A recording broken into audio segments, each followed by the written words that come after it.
Students, in our previous video, we discussed the chapter the third level, and in this chapter, Charlie described his story how he reached at the third level. Though it was just his imagination, but he has given the concrete shape of the third level, how the things were, and what were the differences between second level and third level. So let's discuss the chapter. At the page number 5, you may see on the book, page number 5. तो when he reached at the third level, specially booking counter पहुंचता है तो क्या face उसे करना पड़ा. The clerk figure the fair. उसने Galesburg के लिए 2 टिकट्स ली थी और जब क्लर्क ने उस फेयर को, किराए की जो अमाउंट था उसको फिगर किया, मेजर किया, काउंट किया. He glance at my fancy headband. तो उसने मेरी फैंसी हेडबैंड की तरफ ग्लांस किया, नज़र डाली. But he figure the fair, लेकिन उसने फेयर को फिगर किया. And I had enough for 2 coach tickets. और उस वक्त मेरे पास काफ़ी पैसा था जो 2 कोच टिकट के लिए काफ़ी थी, वन वे, एक तरफ की. But when I counted out the money and looked up. और जब मैंने मनी को काउंट किया और फिर ऊपर तक देखा, the clerk was staring at me. तो क्लर्क मेरी तरफ स्टेयर करके देख रहा था. ही वॉज स्टेयरिंग, यहाँ पे देखिए स्टेयर, जो क्लर्क है, he found something wrong and he was staring at Charlie. He noted at the bills. उसने बिल्स के लिए नोट कर दिया. He turned his neck in motion of no. No करने के लिए, मना करने के लिए उसने अपनी गर्दन हिलाई और कहता है कि this that and money mister, कि मिस्टर ये पैसा नहीं है. He said, and if you are trying to skin me you won't get very far. और अगर आपने मुझे स्किन करने की कोशिश की, या स्किन का चीट से लिया गया है, if you try to cheat me, कि अगर तुमने मुझे धोखा देने की कोशिश की तो यू वॉन्ट गेट वेरी फार, कि आप ज़्यादा दूर नहीं जा पाएंगे. वी विल कैच यू, हम तुम्हें पकड़ लेंगे. तो यहाँ पे क्या कि प्रॉब्लम क्या है मनी में, अभी डिस्कस करते हैं. And he glance at the cash drawer beside him. उसने कैश ड्रॉयर पे नजर दौड़ाई जहाँ पे कैश रखा हुआ था. Of course the money was old style bill. और चार्ली के अकॉर्डिंग वहाँ जो करेंसी थी वो ओल्ड स्टाइल बिल थी. बिल मतलब नोट्स, जो नोट थे क्लर्क के पास वो ओल्ड स्टाइल थे. और क्लर्क के अकॉर्डिंग जो नोट्स दिए गए थे चार्ली के द्वारा, चार्ली वो करेंसी मैच नहीं करती थी क्लर्क के अकॉर्डिंग. ये सभी सिंबॉलिक करेंसी होती है. उनके साइज, इसका texture, maybe the thickness or the graphics are change time to time. समय के अनुसार ये चीज़ें चेंज होती रहती हैं. कुछ समय बाद जो करेंसी होती है वो यूज़ में नहीं होती है, उसे वापस कर लिया जाता है. कुछ एक डिमोनेटाइज हो जाते हैं. तो यही प्रॉब्लम यहाँ पे फेस करनी पड़ी चार्ली को जब वो थर्ड लेवल पहुंचा. क्योंकि थर्ड लेवल 100 ईयर्स बैक है, वो इस तरह से फीलिंग कर रहा है. Of course the money was old style, half again as big as the money we use nowadays. यानी जो पुराने ज़माने का जो बिल था वो हाफ अगेन, यानी आधा बड़ा था जो आजकल बिल यूज़ किए जाते हैं. साइज उसका, जो मनी आज हम यूज़ करते हैं उसका आधा और बड़ा लगा लीजिए, आप 1.5 कह सकते हैं. एंड डिफरेंट लुकिंग, और जो ग्राफिक्स थी वो भी डिफरेंट थी, जो पेंटिंग थी वो भी डिफरेंट थी. I turn away and got out fast. वो जल्दी से वहाँ से बाहर निकला. There is nothing nice about jail even in 1894. कि जेल में जाना इवन 1894 की बात करें तो भी कोई अच्छी चीज़ नहीं थी.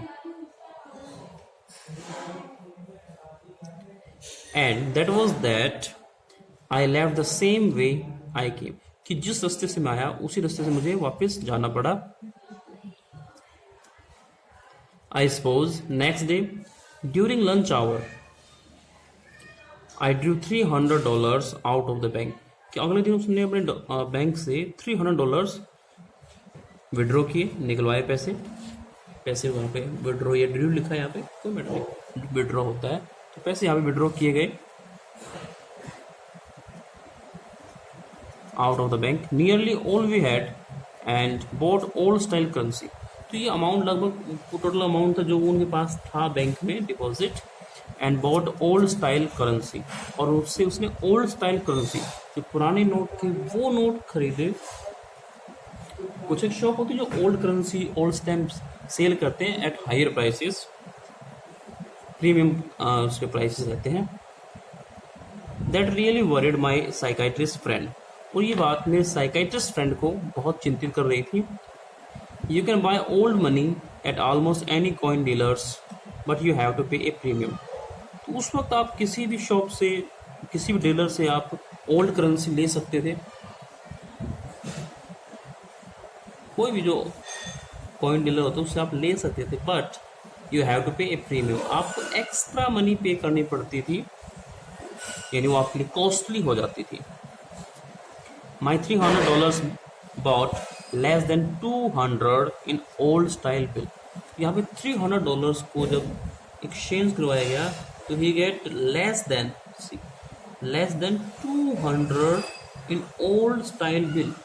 पुराने जो शेप के नोट्स थे उसमें $200 मिले, $200, रुपए नहीं कहेंगे, we are Indian and rupees is always on our tongue, but I didn't care. Eggs were 13 cents a dozen in 1894। लेकिन यहाँ पे उसे कोई परवाह नहीं, क्योंकि रेट भी चीपर थे।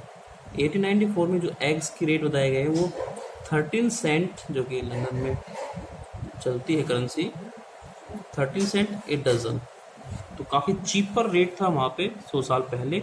अगर अर्निंग कम थी या नोट की वैल्यू ज़्यादा थी तो चीज़ें कम सस्ती थी, चीपर थी। But I have never again found the corridor, I have never again found the corridor. वो कॉरिडोर से कभी नहीं मिलता that leads to the third level, जो थर्ड लेवल की तरफ जाता था।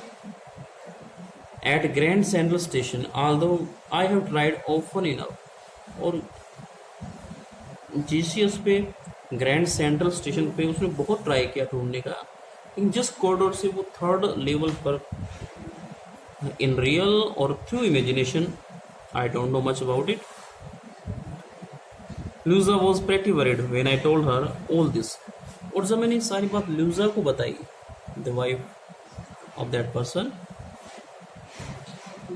तो प्रीटी वरीड दिखाई दी, बहुत चिंतित दिखाई दी, and didn't want me to look for the third level any more. और उसने मुझे एक तरह से एडवाइस देते हुए कहा कि मैं थर्ड लेवल के लिए सर्च ना करूं, and after a while I stop. और कुछ दिनों के बाद उसने ये प्रोसेस स्टॉप भी कर दी, रोक भी दी। He stop searching for third level. I went back to my stamp and he confined his hobby to stamp collecting. तो सिर्फ स्टैम्प कलेक्टिंग तक ही उसने अपनी हॉबीज को कन्फाइंड रखा, सीमित रखा। But now we were both looking every weekend, लेकिन अब हम दोनों बोथ एवरी वीकेंड, हर सप्ताह के एंड में जब हॉलीडेज होती हैं तो उसके लिए हम ट्राई करते हैं, सर्च करते हैं, because now we have prove that the third level is still there. क्योंकि अब हमें प्रूव मिल चुका है, एविडेंस मिल चुका है कि थर्ड लेवल एग्जिस्ट करता है। My friend Sam Vanern disappear, मेरा फ्रेंड जो सैम नाम है उसका, सैम वेनर, वो डिसअपियर हो चुका है, गायब हो चुका है, कहीं दिखाई नहीं देता। नोबडी न्यू वेयर, किसी को नहीं पता कि कहाँ पे। But I short of suspected because Sam's is city boy, कि मुझे थोड़ा सा सस्पेक्ट है कि जो सैम है वो एक सिटी बॉय है, शहर का रहने वाला सिटी डेवलपर है। And I used to tell him about Galesburg, और मैं उसे अक्सर गेल्सबर्ग के बारे में बताता था। I went to school there, और मैं गेल्सबर्ग में स्कूल जाया करता था। And he always said he like the sound of the place.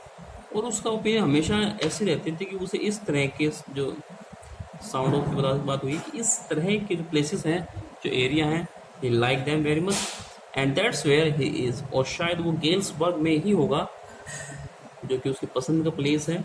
All right इन 1894, और 1894 में ये प्लेस काफ़ी अच्छा जगह थी। Because one night fussing with my stamp collection, क्योंकि उस रात जब मैं अपनी स्टैम्प कलेक्शन में फसिंग कर रहा था, नहीं ही वॉज सर्चिंग, यहाँ फसिंग यानी सर्चिंग से लेंगे, in spending a lot time, spending a lot of time में से स्टैम्प कलेक्शन में बहुत समय वो अपना पुरानी कलेक्शन को उठा करके देखते हुए टाइम वेस्ट किया गया या टाइम को यूटिलाइज किया गया। You may take it as you wish. I found, well, do you know what a first day cover is? तो क्या आप जानते हैं कि फर्स्ट डे कवर क्या होता है? चलिए यहाँ पे आंसर दिया हुआ है। When a new stamp is issued, जब भी कोई न्यू स्टैम्प इश्यू होती है कुछ साल 6 महीने बाद स्टैम्प चेंज होती रहती हैं, उनके जो फिगर हेड होते हैं वो चेंज हो जाते हैं। तो जब भी इशू होती है स्टैम्प कलेक्टर्स बाय सम, तो जो लोग स्टैम्प कलेक्टर्स होते हैं, those who are in the habit of collecting stamp, तो they buy some stamps. You may turn the page number 6. Yes, we are reading at the page number 6, and use them to mail envelopes to themselves on very first day of sale. जो first day of cell है, जब भी नई stamp issue हुई post office से, तो उसे वो मेल करते थे। एक एनवलप लिया और उस एनवलप के अंदर उस टिकट को डाल करके मेल करते थे on the very first day of sale, sale के पहले ही दिन। And the post mark proves the date. और as you know very well कि जब भी कोई भी एनवलप किसी एड्रेस पे जाता है तो उसे पोस्ट मार्क लगा होता है, डेट मेंशन की जाती है, मोहर लगी होती है, उस पर स्टैंप लगती है। तो डेट को प्रूव करता था ये post mark. The envelope is called a first day cover. और ये जो एनवलप होता था इसे कहा जाता था first day cover. They are never open. और ये जो पेपर है, ये जो एनवलप है, कभी खोले नहीं जाते थे, क्योंकि जो स्टैम्प थी वो आउटर एनवलप पे लगी होती थी, उस पर स्टैम्प मार्क होता था, डेट मेंशन होती थी। You just put blank paper in the envelope, और इसमें केवल ब्लैंक पेपर ही डाल दिया जाता था एनवलप के अंदर। तो नीड नॉट टू ओपन, उसे खोलने की कोई आवश्यकता नहीं होती थी। That night among my oldest first day covers. और उस रात जो मेरे जो सबसे पुराने फर्स्ट डे कवर्स थे, I found one that shouldn't have been there. तो मुझे एक ऐसा फर्स्ट डे कवर मिला जो कि वहां पर नहीं होना चाहिए था, यानी that does not belong to Charlie, but there it was, लेकिन वो वहां पर था। It was there because someone had mailed it to my grandfather, क्योंकि किसी ने ये लेटर मेल किया था टू माई ग्रैंडफादर, क्योंकि grandfather was also in the habit of collecting stamp. और ये जो स्टैम्प जो दादाजी को मेल किया गया था, उसके फर्स्ट डे कवर में क्या कर रहा था, at his home in Galesburg में सेंड किया गया था, और वो यहाँ उसके घर पे, जो कि नहीं होना चाहिए था। That's what the address on the envelope said.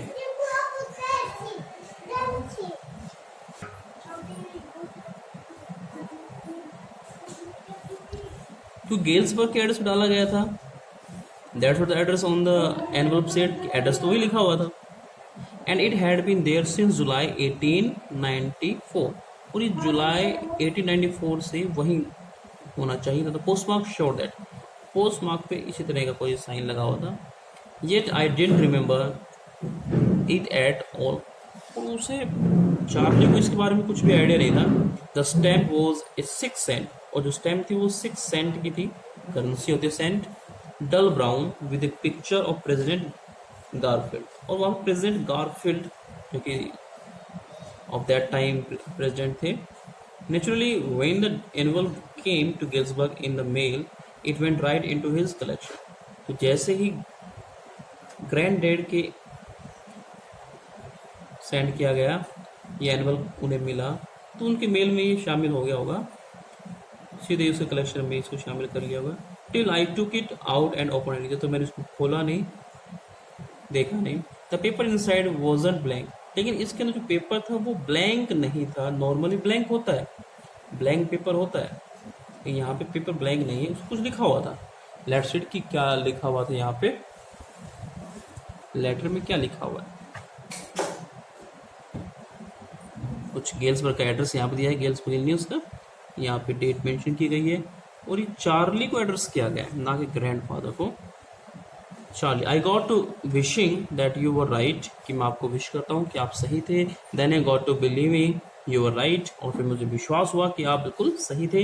And Charlie it's true I found the third level, जिसने भी लेटर लिखा है उसे वो थर्ड लेवल मिल गया है और वो उसे विश कर रहा है। I have been here 2 weeks, और मैं वहाँ पे 2 वीक्स रहा हूँ। And right now down the street at the Dalys someone is playing piano, कि बिल्कुल बाहर कोई पियानो बजा रहा है। And they are all out on the front porch singing, और सब लोग फ्रंट पोर्च पे सिंग कर रहे हैं। Sing Nelly home and I am invited over for lemonade, और मुझे वहाँ पे इन्वाइट किया गया है लेमनेड के लिए। शिकंजी बोलते हैं, नींबू पानी का जूस जो बोलते हैं वो। कम ऑन बैक, अभी फिनिश करो। यस, तो लेमनेड पे उसे इनवाइट किया गया है शिकंजी पीने के लिए। Come on back Charlie and Luisa, keep looking till you find the third level, और वो उन्हें एनकरेज करता है कि आप थर्ड लेवल की सर्चिंग जारी रखें। It's worth it, believe me, कि ये बिल्कुल सर्च करने लायक जगह है, विश्वास कीजिए। The note is signed Sam, और नोट साइन किया हुआ था, उस सैम के सिग्नेचर है लास्ट में, you can see Sam. At the stamp the coin store I go to, I found out that Sam bought $800 worth of old style currency. और जब वो कॉइन डीलर के पास पहुंचता है तो उसे पता चला कि सैम बॉट $800 की एक्सचेंज करवाए, ओल्ड स्टाइल बिल्स लिए, करेंसी ली। That ought to set him up in a nice little hay feed and grain business. इतना अमाउंट उसे एक अच्छे बिजनेस में सेट कर सकता था। इसमें दिया गया है हे फीड एंड ग्रेन बिजनेस, अनाज और भूसा। हे वैसे ड्राई ग्रास को हम बोलते हैं, उसके बिजनेस सेट कर सकता था, काफ़ी ह्यूज अमाउंट था। ही always said that's what he really wished he could do, अक्सर उसने बताया था कि इस तरह का बिजनेस वो करना चाहता है। And he certainly can't go back to his old business, और अपने ओल्ड बिजनेस में नहीं जा पाएगा। नॉट इन गेल्सबर्ग इलिनॉइस, यहाँ तक कि गेल्सबर्ग में भी नहीं जा पाएगा। इन 1894 हिज ओल्ड बिजनेस, वाई, क्यों नहीं जा पाएगा? सैम वॉज माई साइकाइट्रिस्ट, जो सैम है वो कौन, कोई और व्यक्ति नहीं है, सैम वॉज माई साइकाइट्रिस्ट। तो इस तरह से ये इमेजिनेशन के थ्रू कुछ एक concocted stories, concocted ideas add किए गए हैं। दिस में take place but dates and places can not be changed and nobody can go in past or future. It is possible only through imagination. So that's why it was just the imagination of a person. He just want to escape from the real world of